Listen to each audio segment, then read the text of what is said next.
we go. Sarah Plain and Tall, Chapter 3. Sarah came in the spring. She came through green grass fields that bloomed with Indian paintbrush, red and orange, blue-eyed grass. But those are all types of grass. Papa got up early for the long day's trip to the train and back. He brushed his hair so slick and shiny that Caleb laughed. He wore a clean blue shirt and a belt instead of suspenders. He fed and watered the horses, talking to them as he hitched them up to the wagon. Old Bess, calm and kind, Jack, wild-eyed, reaching over to nip Bess on the neck. "Clear day, Bess," said Papa, rubbing her nose. "Settle down, Jack." He leaned his head on Jack. And then Papa drove off along the dirt road to fetch Sarah, Papa's new wife. Maybe our new mother.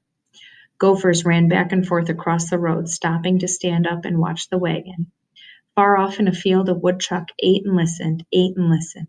Caleb and I did our chores without talking. We shoveled out the stalls and laid down new hay. We fed the sheep, we swept and straightened and carried wood and water. And then our chores were done. Caleb pulled on my shirt. "Is my face clean?" he asked.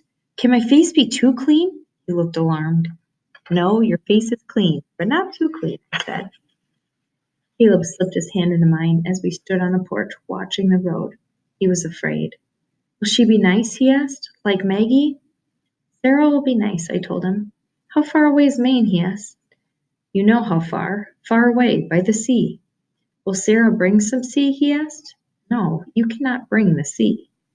The sheep ran in the field, and far off the cows moved slowly to the pond like turtles. "Will she like us?" asked Caleb very softly. I watched a marsh hawk wheel down behind the barn. He looked up at me. "Of course she will like us." He answered his own question. "We are nice," he added, making me smile. We waited and watched. I rocked on the porch, and Caleb rolled a marble on the wood floor. Back and forth, back and forth. The marble was blue. We saw the dust from the wagon first, rising above the road, above the heads of Jack and old Bess. Caleb climbed up onto the porch roof and shaded his eyes. "A bonnet!" he cried. "I see a yellow bonnet!" The dogs came out from under the porch, ears up, their eyes on the cloud of dust bringing Sarah.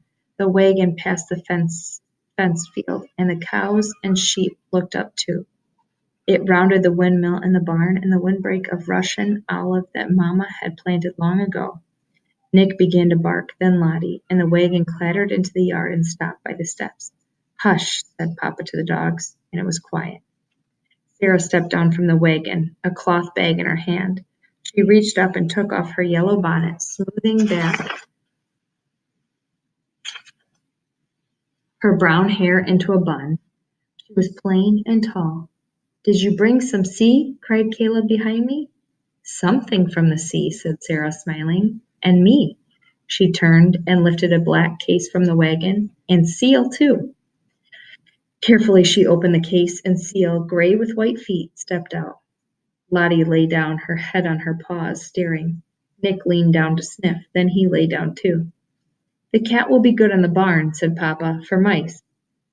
Sarah smiled. "She will be good in the house, too." Sarah took Caleb's hand, then mine. Her hands were large and rough. She gave Caleb a shell, a moon snail, she called it, that was curled and smelled of salt. "The gulls fly high and drop the shells on the rocks below," she told Caleb. "When the shell is broken, they eat what's inside." "That's very smart," said Caleb. "For you, Anna," said Sarah, "a sea stone." And she gave me the smoothest and whitest stone I'd ever seen. The sea washes over and over around the stone, rolling it until it's round and perfect. "That's very smart too," said Caleb. He looked up at Sarah. "We do not have the sea here." Sarah turned and looked out over the plains. "No," she said, "there's no sea here. But the land rolls a little like the sea."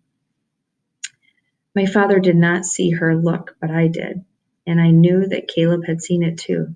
Sarah was not smiling. Sarah was already lonely.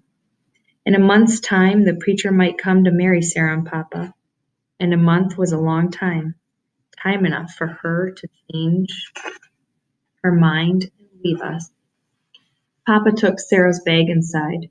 where her room was ready with a quilt on the bed and blue phlox dried in a vase on the night table. Seal stretched and made a small cat sound. I watched her circle the dogs and sniff the air. Caleb came out and stood beside me. When will we sing? He whispered. I shook my head, turning the white stone over and over in my hand. I wished everything was as perfect as a stone. I wish that Papa and Caleb and I were perfect for Sarah. I wish we had a seed of our own.